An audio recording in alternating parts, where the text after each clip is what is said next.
Good morning to my dear students. I hope all are keeping safe in your home. All are warmly welcome to social science class. 10th ക്ലാസ്സിന്റെ social science first part 1 American war of ഇൻഡിപെൻഡൻസിനെ കുറിച്ച് നമ്മൾ ചർച്ച ചെയ്ത് കഴിഞ്ഞു. അടുത്തത് French റവല്യൂഷനെ കുറിച്ച് നമ്മൾ ചർച്ച ചെയ്തു. മൂന്നാമതായി നമ്മൾ ചർച്ച ചെയ്തത് ലാറ്റിൻ അമേരിക്കൻ റവല്യൂഷനെ കുറിച്ചാണ്. അത് നമ്മൾ അസൈൻമെന്റും വർക്ക്ഷീറ്റും എല്ലാം ചെയ്ത് കഴിഞ്ഞു. നന്നായിട്ട് റിവിഷൻ ചെയ്ത് പഠിക്കണമെന്ന് വീണ്ടും വീണ്ടും ഞാൻ ഓർമ്മിപ്പിക്കുന്നു. അതോടൊപ്പം ടെക്സ്റ്റ് നന്നായി വായിക്കുകയും വേണം. നമ്മുടെ ഇന്നത്തെ ക്ലാസ് ആരംഭിക്കുന്നത് റഷ്യൻ റവല്യൂഷനെ കുറിച്ചാണ്. ആ ടോപ്പിക്കിന്റെ ആരംഭത്തിൽ തന്നെ വേൾഡ് ഫേമസ് റൈറ്റർ മാക്സിം ഗോർക്കിയുടെ അമ്മ എന്ന നോവലിലെ ഒരു ക്യാരക്ടറിന്റെ വാക്കുകളാണ് റീഡിംഗ് മെറ്റീരിയലായി കൊടുത്തിരിക്കുന്നത്. ഈ മെറ്റീരിയൽ നന്നായി വായിക്കുമ്പോൾ റഷ്യയുടെ അന്നത്തെ അവസ്ഥയെക്കുറിച്ച്, സമൂഹത്തിന്റെ അവസ്ഥയെക്കുറിച്ച് നമുക്ക് എന്തെല്ലാം കാണാൻ സാധിക്കും എന്ന് പോയിന്റ്സ് തയ്യാറാക്കുക. ഒന്നാമത്തെ പോയിന്റ്, എല്ലാ ഉൽപാദനത്തിന്റെയും അടിസ്ഥാനം തൊഴിലാളികളാണ്. രണ്ടാമതായി മനസ്സിലാക്കാൻ സാധിക്കും, എന്നാൽ തൊഴിലാളികൾക്ക് യാതൊരു അവകാശവും അവിടെ ഉണ്ടായിരുന്നില്ല. മൂന്നാമതായി നമുക്ക് മനസ്സിലാക്കാൻ സാധിക്കും, തൊഴിലാളികളെ ചൂഷണം ചെയ്ത് മുതലാളിമാർ ലാഭം ഉണ്ടാക്കിയിരുന്നു. അപ്പോൾ ഈ ഒരു സാഹചര്യത്തില് എന്തെല്ലാം ആവശ്യങ്ങളാണ് തൊഴിലാളികൾ ഉന്നയിക്കുന്നതെന്ന് നമുക്ക് കണ്ടെത്തണം. അതായത് what were the demands of workers. First point, abolish the private property system. അതായത് സ്വകാര്യ സ്വത്ത് സമ്പ്രദായം അവസാനിപ്പിക്കണം. രണ്ടാമത്തെ point, everyone has to work. എല്ലാവരും അധ്വാനിക്കണം. ഇനി നമ്മൾ കണ്ടെത്തേണ്ടത് what were the factors which led to Russian revolution. അതായത് റഷ്യൻ റവല്യൂഷനിലേക്ക് നയിച്ച ഫാക്ടേഴ്സ് എന്തെല്ലാമെന്ന് കണ്ടെത്തണം. അപ്പോൾ നമ്മുടെ എസ്സേ ആരംഭിക്കുകയാണ്. First point, farmers and factory workers in Russia led tragic life under the autocracy of tsar empires. അതായത് റഷ്യ ഭരിച്ചിരുന്നത് സർ ചക്രവർത്തിമാരാണ്. Second point, low agriculture production affected farmers income. Landless farmers had to pay huge tax. അതായത് കുറഞ്ഞ കാർഷിക ഉൽപാദനം കർഷകരുടെ വരുമാനത്തെ ബാധിച്ചു. നികുതി ഭാരവും വഹിക്കേണ്ടി വന്നു കർഷകർക്ക്. Then third point, Russia was rich in natural resources. Then foreigners who controlled the majority of industries. അതായത് റഷ്യ പ്രകൃതി വിഭവങ്ങൾ കൊണ്ട് സമ്പന്നമായിരുന്നു. വ്യവസായങ്ങളിൽ ഭൂരിഭാഗവും നിയന്ത്രിച്ചിരുന്നത് വിദേശികളായിരുന്നു. ഇനി നമ്മൾ അടുത്തതായി ചർച്ച ചെയ്യാൻ പോകുന്നത് സാഹിത്യകാരന്മാരുടെ പങ്കിനെ കുറിച്ചാണ്. Maxim Gorky, Leo Tolstoy, Ivan Turgenev, Anton Chekhov തുടങ്ങിയ സാഹിത്യകാരന്മാർ തൊഴിലാളികളുടെയും കർഷകരുടെയും ദുരിതപൂർണമായ ജീവിതത്തെക്കുറിച്ച് അവരുടെ കൃതികളിൽ ചിത്രീകരിച്ചു. അവരുടെ കൃതികൾ രാജ്യത്തിന്റെ വിവിധ ഭാഗങ്ങളിൽ പ്രചരിപ്പിച്ചു. അവിടെ നമുക്കൊരു ക്വസ്റ്റ്യൻ പ്രതീക്ഷിക്കാം. Who were the writers give motivations in Russian revolution? ആരെല്ലാമാണ്? First Maxim Gorky, then second Leo Tolstoy, then third point Ivan Turgenev, then next. അടുത്തതായി നമ്മൾ പരിചയപ്പെടുന്ന രണ്ട് വ്യക്തികളാണ് കാർൽ മാർക്സും ഫെഡറിക് എംഗൽസ്. കാർൽ മാർക്സും ഫെഡറിക് എംഗൽസും മാർക്സിസ്റ്റ് ആശയങ്ങൾക്ക് തുടക്കം കുറിച്ചു. മുതലാളിമാർ നിയന്ത്രിക്കുന്ന ഉൽപാദന വ്യവസ്ഥയ്ക്കു പകരം തൊഴിലാളികളുടെ ആധിപത്യം സ്ഥാപിക്കാൻ അവർ ആഹ്വാനം ചെയ്തു. Trade unions to find the remedies for the plight of workers. തൊഴിലാളികളുടെ ദുരിതങ്ങൾക്ക് പരിഹാരം കാണാനായി തൊഴിലാളി സംഘടനകൾ രൂപീകരിച്ചു. മാർക്സിസ്റ്റ് ആശയങ്ങളിൽ അധിഷ്ഠിതമായ social democratic workers party form ചെയ്തു. ഏറ്റവും ഇമ്പോർട്ടന്റ് ആണ്, social democratic workers party form ചെയ്തു. ഇനിയും ഈ സോഷ്യൽ ഡെമോക്രാറ്റിക് വർക്കേഴ്സ് പാർട്ടി രണ്ടായി പിരിഞ്ഞു. മെൻഷെവിക് പാർട്ടി എന്നും ബോൾഷെവിക് പാർട്ടി എന്നും. Menshevik party minority, then Bolshevik party majority. ഇനി മെൻഷെവിക് പാർട്ടിയുടെ ലീഡർ, നേതൃത്വം നൽകിയത് അലക്സാണ്ടർ കെരൻസ്കിയാണ്. ബോൾഷെവിക് പാർട്ടിക്ക് നേതൃത്വം കൊടുത്തത് ലെനിനും ട്രോട്സ്കിയുമാണ്. The crisis reached its worst when Russia was defeated in the Russia-Japan War 1905. 1905 നടന്ന റഷ്യ ജപ്പാൻ യുദ്ധത്തിൽ റഷ്യക്കേറ്റ പരാജയം പ്രതിസന്ധി വളരെ രൂക്ഷമായി. The workers organized a huge march at Petrograd 9th January 1905. The demanding political rights and economic reforms.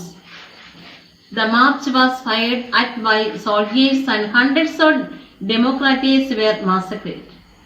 This event is known as Bloody Sunday. അതായത് രാഷ്ട്രീയ അവകാശങ്ങളും സാമ്പത്തിക പരിഷ്കാരങ്ങളും ആവശ്യപ്പെട്ട് തൊഴിലാളികൾ പെട്രോഗാഡ് എന്ന സ്ഥലത്ത് ജാനുവരി 9 പ്രകടനം നടത്തി. 100 കണക്കിന് തൊഴിലാളികൾ പ്രകടനം നടത്തി.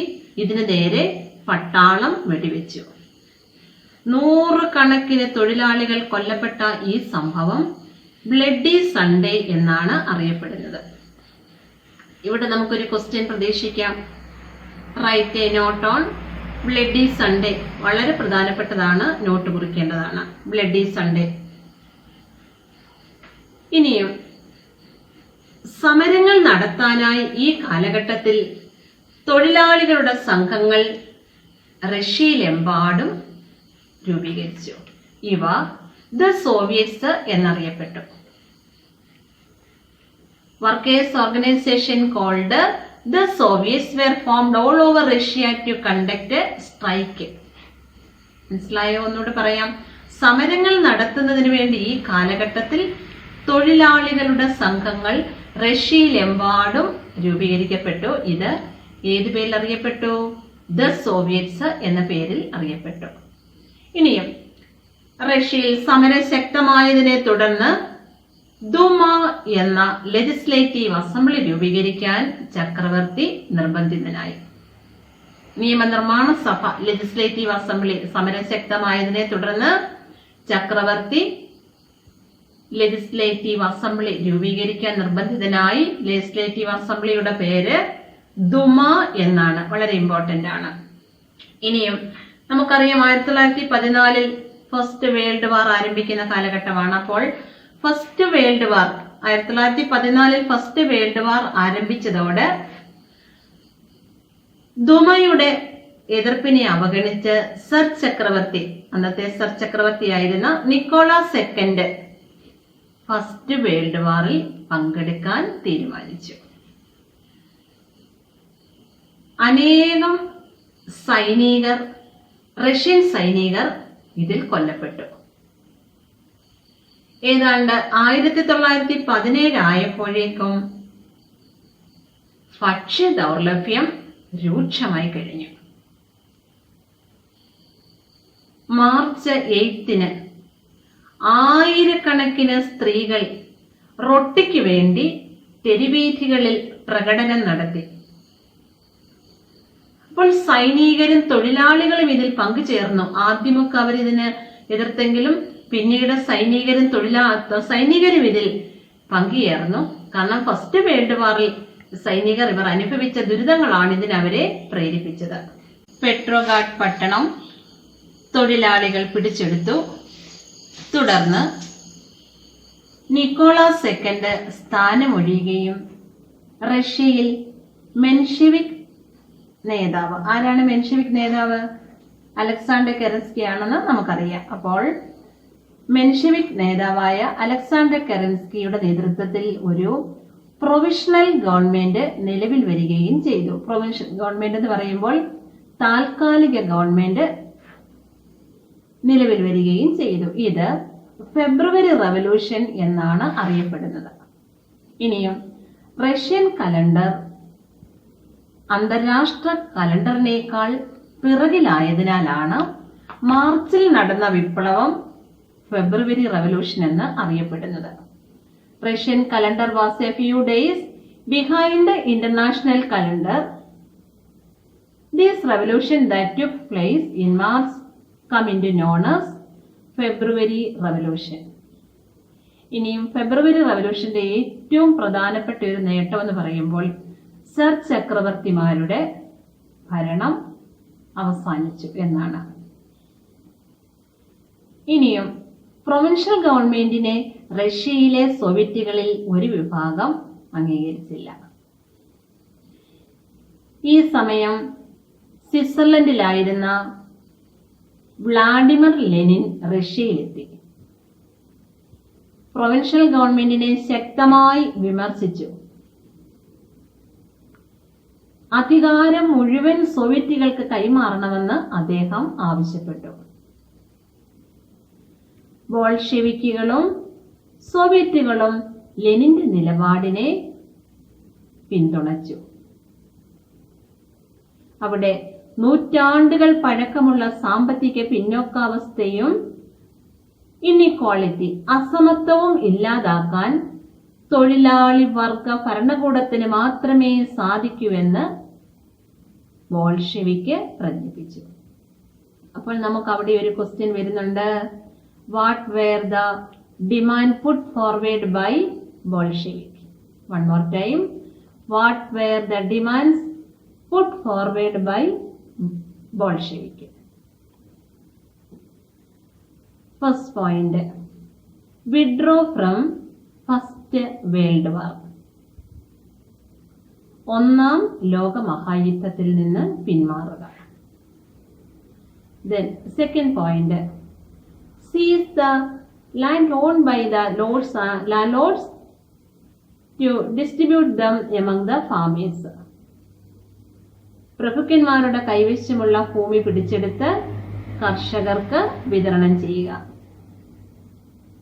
Then third point, make the factories public property. ഫാക്ടറികൾ ജനങ്ങളുടെ പൊതു സ്വത്തായി മാറ്റുക.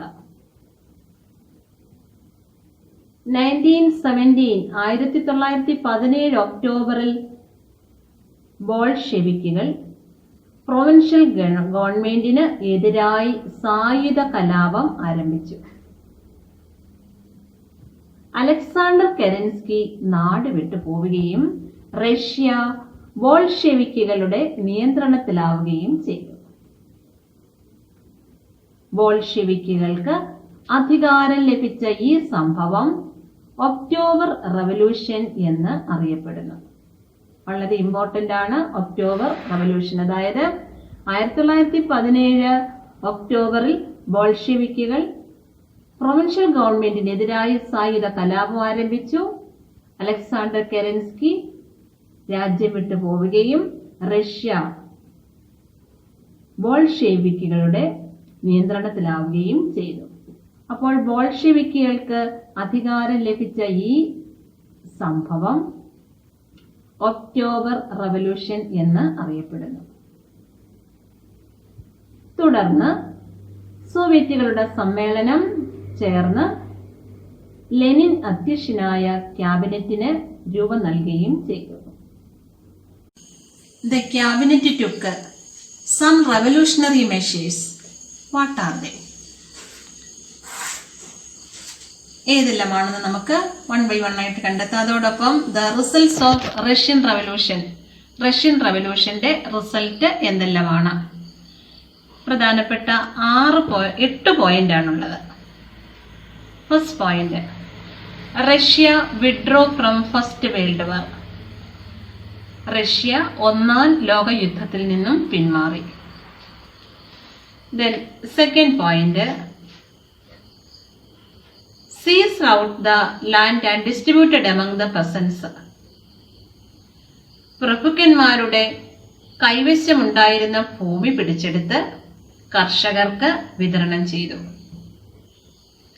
Third point, gave importance to public sector. പൊതുമേഖലയ്ക്ക് പ്രാധാന്യം നൽകി. Then fourth point, introduced centralized economy. അതായത് ഒരു സെൻട്രലൈസ്ഡ് പ്ലാനിങ് ഇൻട്രൊഡ്യൂസ് ചെയ്തു. Then fifth point, achieve develop in the field of science and technology and economy.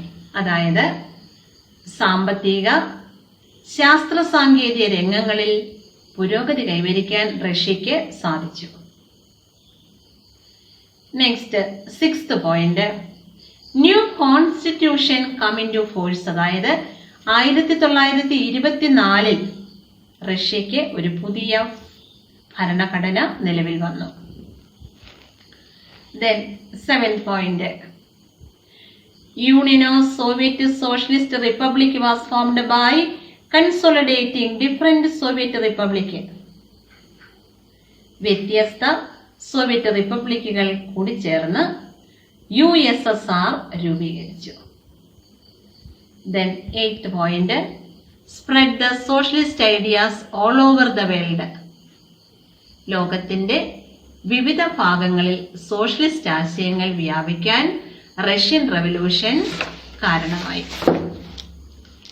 ഇനി അടുത്തത് നമ്മൾ കണ്ടെത്തിയ ഇതിൽ നിന്നൊരു വളരെ പ്രധാനപ്പെട്ട ഒരു ചോദ്യം പരീക്ഷയിലേക്ക് ബന്ധിതമായി വരുന്നുണ്ട്. അതായത് ബോൾഷെവിക്കുകളുടെ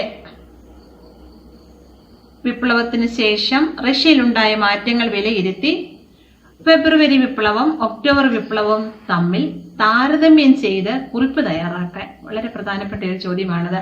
ഫെബ്രുവരി റവല്യൂഷൻ എന്ന് പറയുമ്പോൾ ഫെബ്രുവരി റവല്യൂഷന് മെൻഷെവിക്കുകളാണ് നേതൃത്വം നൽകിയത്. ഇനിയും ഫസ്റ്റ് വേൾഡ് വാറിൽ നിന്ന് പിന്മാറിയില്ല. ദെൻ സർ ചക്രവർത്തിമാരുടെ ഭരണം അവസാനിപ്പിച്ചു. പ്രഭുക്കന്മാര് ഭൂ ഉടമകളായി തുടരുന്നു. പൊതു ഉടമസ്ഥതയ്ക്ക് പ്രാധാന്യം നൽകിയില്ല. ഇനിയും ഒക്ടോബർ വിപ്ലവം എന്ന് പറയുമ്പോൾ ബോൾഷെവിക്കുകൾ നേതൃത്വം നൽകി. ഒക്ടോബർ റവല്യൂഷന് നേതൃത്വം നൽകിയത് ബോൾഷെവിക്കുകളാണ്. ഫെബ്രുവരി റവല്യൂഷന് നേതൃത്വം നൽകിയത് മെൻഷെവിക്കുകളാണ്. ഇനിയും 1-ാം ലോകമഹായുദ്ധത്തിൽ നിന്ന് പിന്മാറി. മെൻഷെവിക്കുകളുടെ ഭരണം അവസാനിച്ചു. കർഷകർക്ക് ഭൂമി വിതരണം ചെയ്തു. ഫാക്ടറികൾ, ബാങ്കുകൾ, ഗതാഗതം ഇവയെല്ലാം പൊതു ഉടമസ്ഥതയിലായി. ഇതാണ് ഒക്ടോബർ റവല്യൂഷൻ. അപ്പോൾ താരതമ്യം ചെയ്യുക, ഫെബ്രുവരി റവല്യൂഷനും ഒക്ടോബർ റവല്യൂഷനും താരതമ്യ പട്ടിക വിശകലനം ചെയ്ത് റഷ്യയിൽ ഒരു തൊഴിലാളി വർഗഭരണം സ്ഥാപിക്കുന്നതിൽ ഒക്ടോബർ റവല്യൂഷൻ വഹിച്ച പങ്ക് ചർച്ച ചെയ്ത് ഞാൻ ഈ പറഞ്ഞ പോലെ കുറിപ്പ് തയ്യാറാക്കി നിങ്ങൾ അസൈൻമെന്റ് ചെയ്യേണ്ടതാണ്. അപ്പോൾ നമ്മുടെ റഷ്യൻ റവല്യൂഷൻ ഇവിടെ പൂർണ്ണമാകുന്നു. വീണ്ടും നമുക്ക് അടുത്ത ക്ലാസ്സിൽ കാണാം. നന്ദി.